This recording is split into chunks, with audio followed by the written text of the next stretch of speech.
weekend open read is entertainment and leisure, electronic products, fashion products, and food and beverages. That's a really interesting area. One area that has languished for some time is FMCG, groceries, and it's an area that's starting to see increases finally. Another area which is really coming through strongly is apparel, anything to do with particularly women's clothing. The biggest category, just to spend a little bit more time on this, so the biggest category is travel and accommodation at just over 1.6 billion. And like I said earlier, it's not just about buying the actual holiday online. You'll see that 21% use the internet to plan their last trip, and then 43% book their last trip online. So it's the whole sort of experience from the planning right through to the actual purchase of the ticket. So as I said earlier, one of the big issues still is the area around trust. We call it the battlefield for retail, and I don't think that battlefield has necessarily been won, and that's the battlefield around service and trust.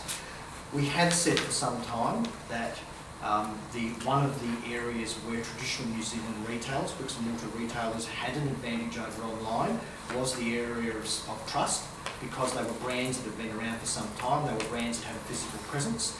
That could leverage that, particularly when people were concerned around who owned them, privacy, what are they going to do with my transaction, will my goods turn up?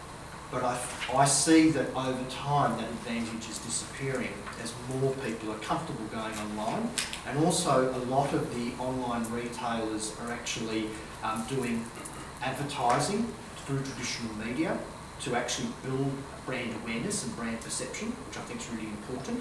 And some of these online retailers that have been pure plays are now opening up stores or opening up collection points. So they're just starting to become hybrid in the way they're actually conducting themselves, and which I think is really smart. But what that's doing is it's just taking away that edge that traditional bricks and mortar retailers have had for numbers of years, won't be there into the future. This is still a big area, so as I said before, if you have a look at the way online shopping works, you start by doing everything offline. You then move towards researching online, but still buying offline, and then you end up where you basically do everything online. Where the majority sit at the moment are having a bit of a dabble online, doing some price comparisons and some research, but still buying offline. But that will change, and I can see over the next couple of years that the shift will inevitably be more to buying online. The other area that's really important in shopping is not just about buying, but it's also just about research and reviews. So it's really important, particularly with social blogs and price comparison websites or review websites. A lot of people are using that to get advice on what they should buy and where, even down to, is this retailer any good? Am I likely to see my goods turn up or will they not? So there's a lot of people who will use these blogs and ratings and different websites to understand the dynamic of purchasing online. The other area that's growing too, of course, is online shopping and smartphones. It's very easy now to go into a shop and basically on the spot do a price comparison or check something on your smartphone and then ask for a price match in store and really annoy the store owner. And there's also people now who are actually just conducting the whole transaction on their smartphone. Still relatively small, because for a lot of people it's sort of a bit smaller and it's a bit harder.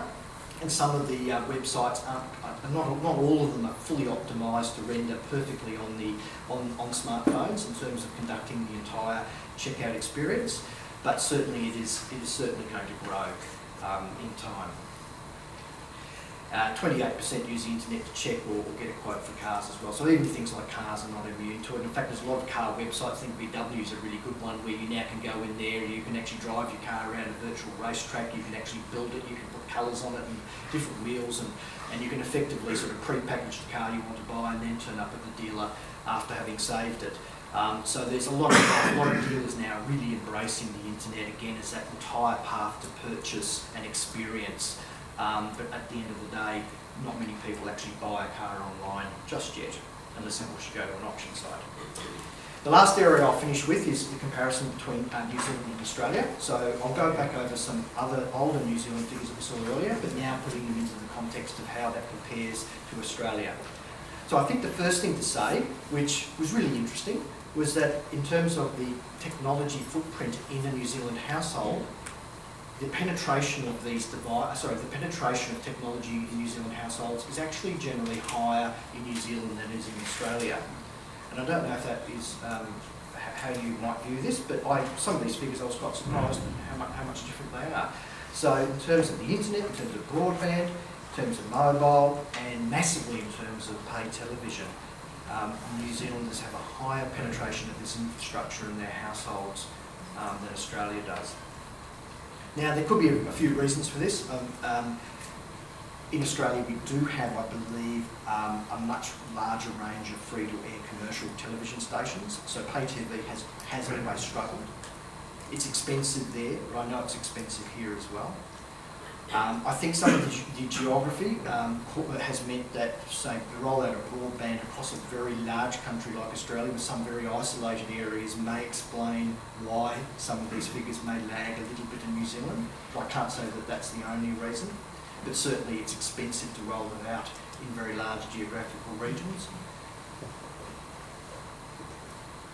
Then if you have a look at the attitudes, I think it's fair to say that New Zealanders are a little more progressive on their attitudes compared to Australians.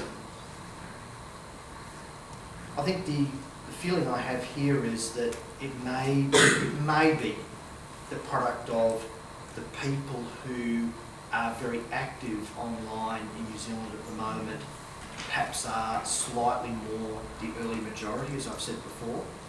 And those people tend to be a little bit more progressive and open to technology. In Australia, I would say some of it's perhaps a little bit more mainstream. So sometimes when things become more mainstream, the figures aren't as pointy or as edgy. That may not be the full explanation here, but it's certain to say that you've got a great appetite for technology here, and your attitudes towards it are more progressive than Australians. But I think one of the areas where it is very different is in terms of device ownership. So I think the way we see it is that you've got the infrastructure, you've got what seems to be the appetite, but you're lagging quite a bit when it comes down to having the devices which actually enable this behaviour. And our hypothesis on this is perhaps two things, and that is, I think it's fair to say that the average net wealth of individuals in Australia is generally higher than in New Zealand. I think Australians have more money, so potentially it makes it easier for them to buy some of this stuff than here. And I think the other thing is that there is a bit more of that divide between the have and the have-nots in New Zealand.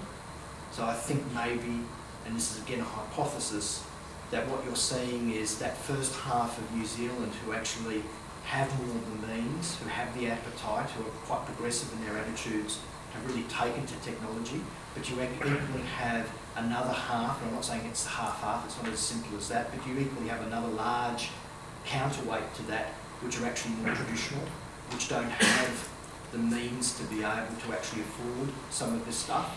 So I think there are two forces going on here, which may explain why on some things you look quite a bit ahead, and then in other areas you lag. But I certainly think the wealth situation is a fairly important one. So you can see the differences in terms of smartphone, 60% to 39%. And then you've got things like tablets, 30 to 42%, and e-readers, 10 to 13, etc., etc. In terms of social media, you'll see that generally more Australians are using social media websites than New Zealanders, as a general rule, even though you're higher on Facebook. Some of these, there's not an awful lot in it. I mean, we're 74% of Australians use social media, 72% of New Zealanders. Just a slight different mix, perhaps, in the nature of the sites that are being used. Time spent with media. This is sort of interesting. And again, I said earlier, this issue about calling online media, because online isn't just one thing. Like I said, online can be TV, radio and print, so I do realise that. But if you are to split it this way, you'll see that actually New Zealanders spend a bit more time every day with media than Australians. So just under 8 hours versus just over 7 hours for Australians per day. I think it's really interesting that you guys spend much more time on the radio. than Australians. And Australians tend to be more online, more time online. But again, like I said, that means a whole lot of other things too.